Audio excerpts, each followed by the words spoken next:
Yeah, it was a little bit of a gamble that Mike Sullivan took last night in Nashville, and that's okay. Let's see more risk. Let's see more learning about this roster and, the one in Wilkes-Barre as well. Good morning to you. Good Wednesday morning. I'm Dejan Kovacevic of DK Pittsburgh Sports. This is Daily Shot of Penguins. It comes your way bright and early every weekday if you're into football and or baseball. I also offer up daily shots of Steelers and Pirates that I hope you'll check out. Predators 4, Penguins 1 at Bridgestone Arena. His score wasn't really all that reflective of the way the game was played. There were a couple of breakdowns. There was a last-second lapse at the end of one of the periods. We've seen that. It's a recurring thing. I'm not dismissing it, but I feel comfortable downplaying it in the most general sense, and so did, for that matter, Sullivan after the game. It's a little bit of both.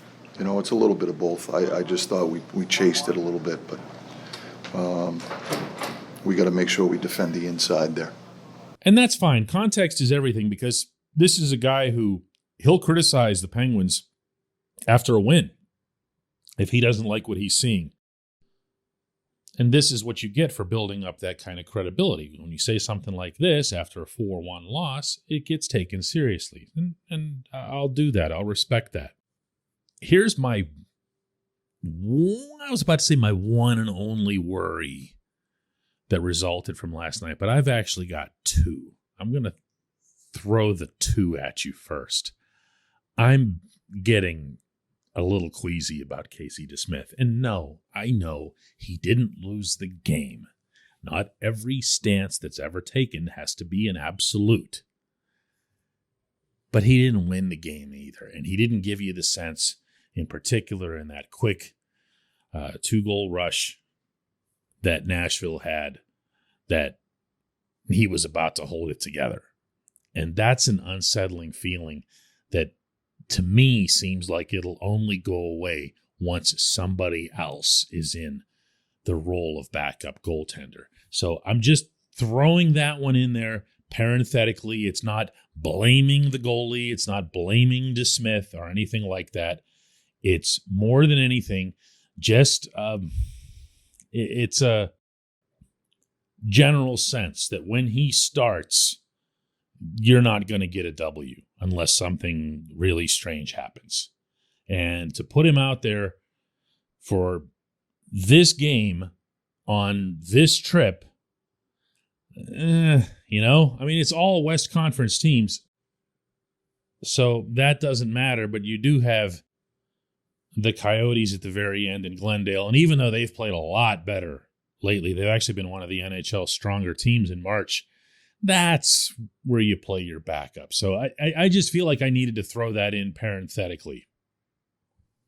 This portion of Daily Shot of Penguins is brought to you by the good people at the Greater Pittsburgh Community Food Bank, where they're committed to providing food for all of our neighbors in need across Western Pennsylvania.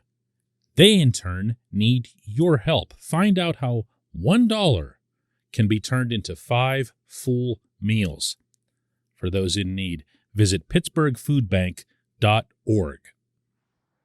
The bigger worry is that Sullivan finally made some kind of line changes, some kind of personnel movement.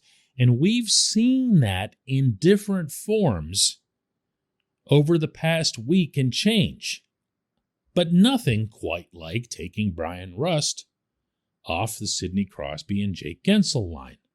That was the one thing that seemed like it might stay untouchable. And this is to his credit that he did this after a couple of decent wins in Pittsburgh over the Golden Knights and the Hurricanes. This is the time you do it. You don't want it to appear as if it's punitive in any capacity. Rather, you want it to appear as if it's something that just might genuinely make the team better. More of the team better.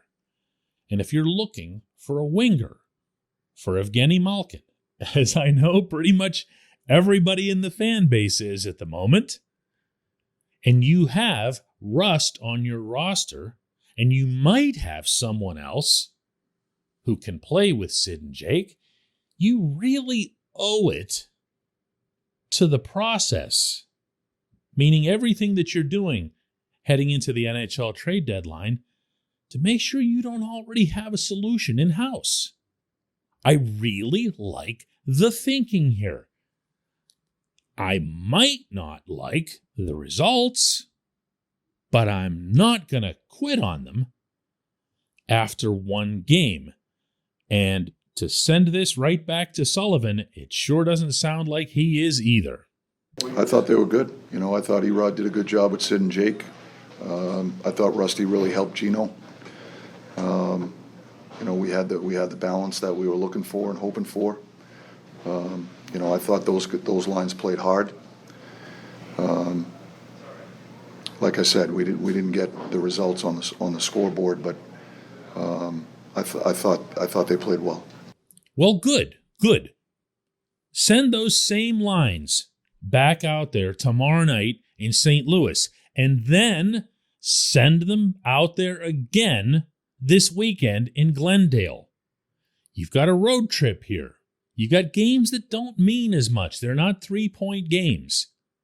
Realistically, don't say this too loudly, but none of these games mean all that much. They're going to make the playoffs, and seeding doesn't matter in the National Hockey League. It just doesn't. Find out who you've got. Find out who clicks. Do that now. I applaud this set of moves, and I sure hope it continues. When we come back, just one question.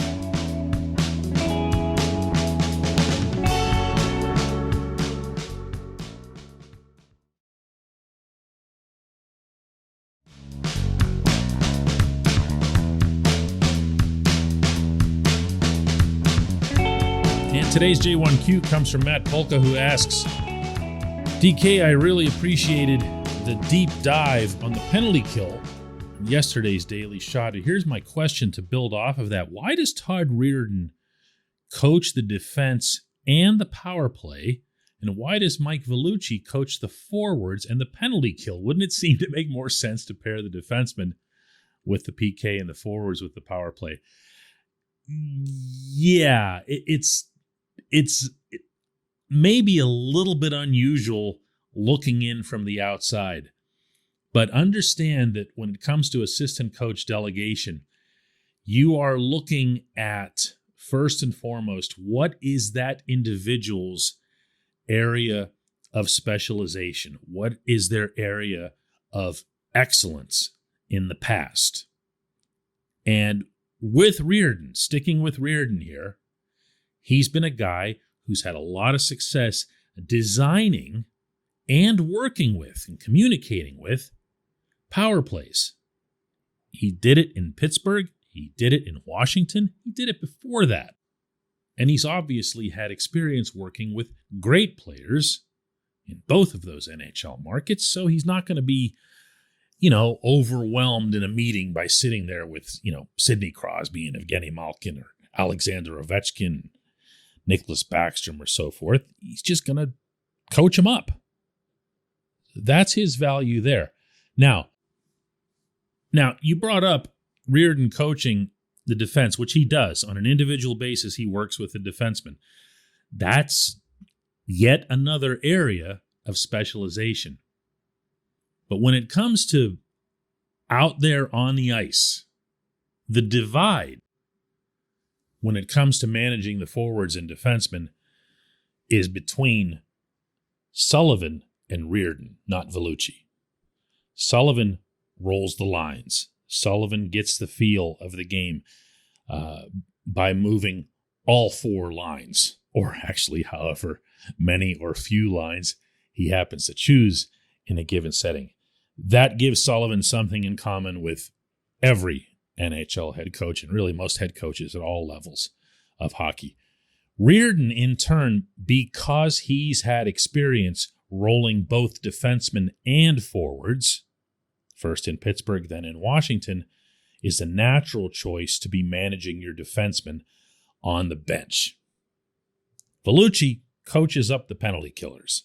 Vellucci handles all kinds of other tasks as well, but he doesn't run the forwards or anything like that. I'm glad you asked this, because there's a lot of people that don't understand or never heard how hockey coaching staffs break things down. It's not as clear cut as it is, let's say, in football, where there's a positional coach for everything. There's one for inside linebackers and another one for outside linebackers. In baseball, you have pitching coaches, assistant pitching coaches, bullpen coaches, and I'm probably missing a few coaches just for the pitchers. Hockey still does things kind of in an old school way. They limit the number of bodies that are on the bench.